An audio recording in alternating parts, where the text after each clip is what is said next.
Yo les amis, c'est Lexity. Aujourd'hui les gars, on se retrouve pour un nouvel épisode de Lexi News. Ça fait un petit moment que je n'en ai pas proposé sur la chaîne, ça fait un peu plus d'une semaine, donc je me rattrape aujourd'hui avec le programme de la Juventus Turin qui a changé de logo. Et ouais, c'est vrai que vous avez pu le voir à la miniature de la vidéo. Du Dimitri Payet qui est très proche de rejoindre l'Olympique de Marseille, ou encore la règle du hors-jeu qui va peut-être être supprimée du football. Enfin, vous allez voir ça dans la vidéo, je vais pas vous en dire plus. Les amis, comme toujours, je compte sur vous pour que vous me bombardiez cette barre de like si vous voulez voir plus d'épisodes de Lexi News. Et une nouvelle fois les amis, n'hésitez pas à me faire savoir dans les commentaires vos avis sur les différents sujets que je vais traiter dans la vidéo. Et donc écoutez, on est parti pour cet épisode 9. Let's go. Les gars, j'avais envie de débuter cet épisode 9 en parlant de l'AS Monaco qui redeviennent chaud encore une fois les gars. Ce week-end ils ont gagné 4-0 contre le FC Lorient. Alors certes Lorient ils sont derniers de Ligue 1, mais encore une fois les gars, 4-0, un gros score de la part de l'AS Monaco. Voilà, avant la trêve hivernale, ils avaient un petit coup de mou en ayant perdu contre l'Olympique Lyonnais. Mais là, ça a l'air d'être reparti avec un 4-0 directement. Et j'avais également envie de parler de l'AS Monaco, les gars, puisqu'ils prennent la tête de la Ligue 1 en devançant l'OGC Nice et le Paris Saint-Germain, forcément. En tout cas, on se rapproche de plus en plus du prochain match en Ligue des Champions. J'espère pour eux qu'ils vont bien le gérer. En face avec Manchester City, ça va être compliqué, mais s'ils arrivent à mettre des scores comme ça en Ligue 1, bah c'est tout bon pour eux, pour leur confiance. Donc voilà les gars, n'hésitez pas à me dire dans les commentaires s'il y a des supporters de l'AS Monaco par ici qui vont au stade. Sans déconner, c'est vrai qu'il n'y a jamais personne dans le stade Louis II.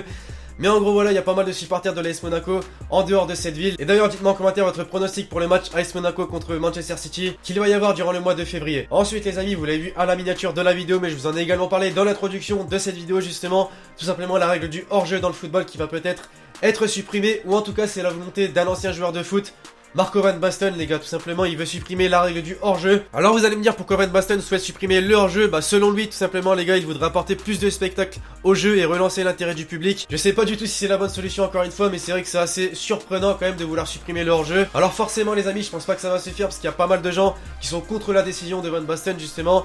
Mais justement les mecs, j'aimerais avoir votre avis, n'hésitez pas à me faire savoir dans les commentaires. Si vous kifferez qu'il n'y ait plus le hors-jeu dans le football, ça pourrait être intéressant d'avoir vos différents avis. On poursuit les mecs également avec ce que j'ai pu vous dire dans l'introduction de la vidéo, tout simplement la Juventus Turin qui a décidé de changer de logo complètement. Alors c'est vrai que ça a beaucoup été critiqué dans les réseaux sociaux. Ça m'a fait beaucoup rire d'ailleurs sur Twitter, il y a pas mal de gens qui critiquaient ça avec pas mal d'humour. Notamment certaines personnes qui disaient que c'était fait avec Paint, etc. Et je vous avoue que je suis un petit peu du même avis que eux parce que c'est vrai qu'il a pas été forcément très bien travaillé je trouve. Donc je vais quand même vous montrer une petite évolution des différents logos de la Juventus Turin depuis le début de la création du club. Et depuis le début c'est vrai qu'on peut voir que ça se ressemblait plutôt pas mal hein. C'était un ovale avec des bandes noires et blanches avec écrit Juventus au milieu. Bon à un moment c'était un cheval, c'est revenu au ovale et à la fin regardez-moi ça, le J. Je trouve vraiment pas ça super beau hein, on va pas se mentir. Moi je pense qu'ils auraient dû regarder l'esprit des différents logos qu'il y avait eu depuis le début de la création du club, c'est-à-dire regarder le ovale, tu vois ce que je veux dire, et mettre le J à l'intérieur, pourquoi pas, ça pourrait faire pas mal. Mais bon voilà, ils ont préféré mettre un J avec au-dessus écrit Juventus, c'est leur avis, n'hésitez pas également à me dire dans les commentaires ce que vous pensez de ça. Bon les mecs, cette fois-ci on va parler du transfert qui est le plus long à se faire de l'histoire du football, non sans déconner, Dimitri Payet. C'est vrai que ça fait un petit moment qu'il a annoncé à l'Olympique de Marseille et ce n'est pas encore fait les gars tout simplement. Alors vous allez me dire pourquoi je parle de ça, et ben c'est simple, apparemment il y aurait un accord qui sera en train de se faire entre l'Olympique de Marseille et le club de West Ham. Et le montant du transfert les amis avoisinerait les 30 millions d'euros. Alors c'est vrai qu'il y a pas mal de temps, les 30 millions d'euros c'était pas suffisant pour West Ham. Et là apparemment ils seraient d'accord, donc c'est vrai que c'est un petit peu bizarre. Dans tous les cas Dimitri Payet n'a plus du tout envie de jouer avec le club londonien. Donc je sais pas du tout si l'OM c'est une bonne chose pour lui. Dans tous les cas il a vraiment envie de retrouver son ancien club. Et d'ailleurs les mecs, en parlant de l'Olympique de Marseille, j'ai vu sur Twitter dernièrement un truc vraiment assez marrant hein. Tu vois ce que je veux dire, sur Twitter il y a vraiment des perles. La salope. Voilà, tu vois le fils de Dimitri Payet, c'était durant l'Euro 2016 hein, forcément c'est vraiment un tweet pour faire rire les gens, etc. Enfin bref, va-t-on voir Dimitri Payet jouer la deuxième partie de saison avec l'Olympique de Marseille, affaire à suivre très prochainement, j'ai envie de dire. On passe les gars désormais avec deux petits classements que j'avais envie de vous faire part. Tout d'abord je vais vous montrer les joueurs les plus chers actuellement dans le football. Et ensuite on verra les clubs les plus riches actuellement dans le football. D'abord les mecs, on commence avec le classement des joueurs les plus chers actuellement dans le football. Et vous voyez à la première place c'est Neymar, tout simplement les gars, avec 246,8 millions d'euros en valeur. Et ce qui est assez étonnant les gars, c'est qu'il n'y a pas Cristiano Ronaldo dans le top 5. Il se retrouve seulement à la 7ème place. Numéro 7, coïncidence ou pas, non sans déconner, mais vraiment 7ème place avec 126,5 millions d'euros en valeur. Et mis à part ça dans le top 10 se retrouve des Antoine Griezmann, des Luis Suarez, des Harry Kane, des Paolo Dybala, des Dele Alli ou encore des Eden Hazard à la 10ème place. N'hésitez pas à me dire ce que vous pensez de tout ça dans les commentaires. Désormais je vais vous montrer les clubs les plus riches actuellement dans le football. Et je pense que pas mal d'entre vous voient le Paris Saint-Germain dans le top 5, tout comme moi d'ailleurs. Et vous allez voir que c'est pas trop ça les gars, tout simplement. Déjà vous le voyez à l'écran, le top 3, tout d'abord on a Manchester United à la première place avec 689 millions d'euros en recettes. Ensuite à la deuxième place on retrouve le FC Barcelone avec 620,2 millions d'euros en recettes. Et enfin le Real Madrid avec également 620,1 millions cette fois-ci d'euros en recettes. Et vous voyez les gars que le Paris Saint-Germain sort du top 5 en étant 6ème de ce classement. Bon forcément on retrouve les plus gros clubs en Europe hein, notamment le Bayern de Munich, Manchester City, Arsenal, Chelsea, Liverpool, pas mal de clubs anglais hein, encore une fois. C'est vrai que la première ligue en termes d'argent, bah, ils sont vraiment au taquet, on va pas se mentir. Mais enfin bref, voilà, n'hésitez pas à débattre dans les commentaires sur les deux classements que je vous ai présentés à l'instant. En parlant de la première ligue, les mecs, désormais on va parler de Wayne Rooney qui a battu un record à Manchester United Ce week-end en jouant contre Stoke City, vous savez qu'il a marqué un petit but, un superbe coup franc d'ailleurs.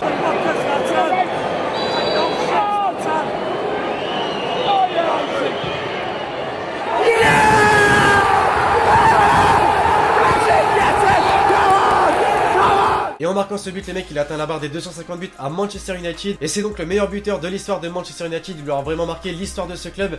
Et c'est vraiment un joueur que je kiffe particulièrement à Manchester. Ça fait des années quand même qu'il évolue dans ce club. Bon, il a eu des petits coups de mou à certains moments, mais on se souviendra quand même de lui puisqu'il a marqué 250 buts dans ce club. Et c'est tout simplement un énorme record. Toujours en première ligue, les amis, cette fois-ci, c'est pas forcément une très bonne nouvelle. C'était durant le match Chelsea contre Hull City. Il y a un joueur qui se nomme Ryan Mason qui s'est blessé très gravement, puisqu'il a eu une fracture du crâne en ayant eu un contact avec Gary Cahill, le défenseur central de Chelsea. Il était vraiment dans un état très grave puisqu'apparemment il avait eu une hémorragie interne, etc. Et au final, là actuellement, je vois sur les médias qu'il est dans un état stable, donc ça fait plaisir quand même qu'un joueur de foot arrive à s'en sortir. J'espère pour lui qu'il retrouvera les terrains très prochainement. Mais c'est vrai que ce genre d'incident, ça arrive de plus en plus souvent dans le football. Déjà une fracture du crâne, il y avait eu Petrosec aussi, le gardien. Anciennement à Chelsea, il avait eu ça. Heureusement pour lui, il a pu retrouver les terrains. Mais il aura été vraiment marqué puisque actuellement il porte un casque. Donc je vous donnerai plus d'informations à ce sujet dans le prochain épisode de Lexi News, puisque forcément actuellement on sait pas encore dans quel état il est, même si selon les médias il est dans un état stable. J'espère donc pour lui qu'il va retrouver les terrains très prochainement, comme j'ai pu le dire juste avant. Mais d'ici là, bon rétablissement à lui tout simplement. Les amis, désormais j'avais envie de vous faire part d'un but de ouf qu'il y a eu la semaine dernière en Serie A. C'était clairement pour moi le but de la semaine et forcément j'avais envie de vous le partager. C'est tout simplement Jason Murillo. Il a mis une retournée mais genre d'une distance, c'est assez monstrueuse. Donc je vais pas vous parler plus que ça, je vais vous montrer directement le but.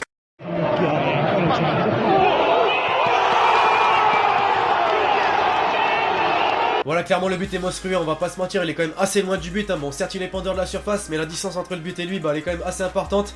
Et il a surtout une belle détente pour mettre la retournée, donc voilà, j'avais vraiment envie de vous faire part de ce but assez exceptionnel. Bon, juste avant de vous parler des prochains gros matchs qu'il va y avoir dans les différents grands championnats, les mecs, je vais vous parler de la Chine. Alors pour une fois ça va être une bonne nouvelle les gars, tout simplement puisque la fédération chinoise a fait part aux médias qu'ils allaient baisser la masse salariale des joueurs qui sont arrivés très dernièrement en Chine.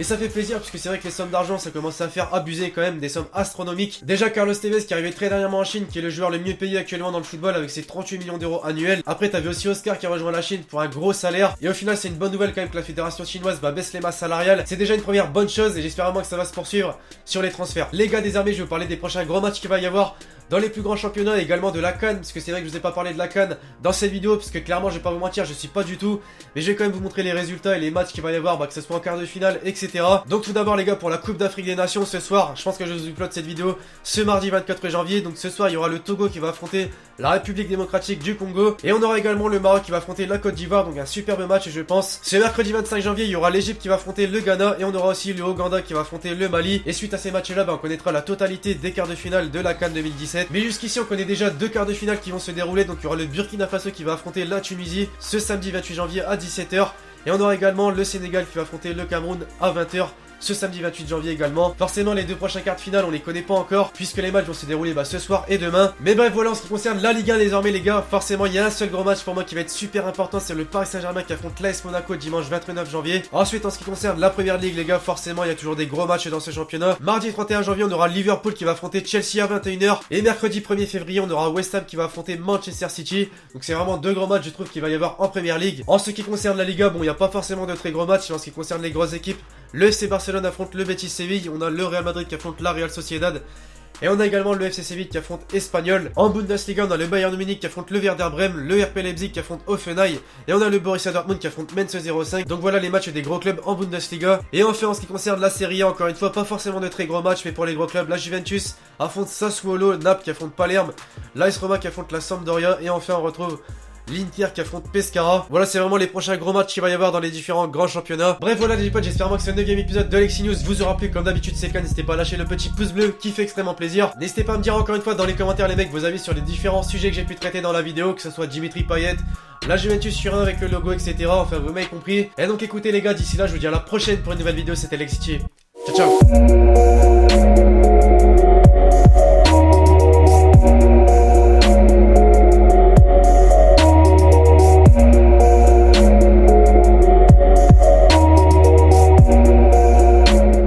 Elle a répondu, ah, bah, c'est tout simplement une hallucination collective.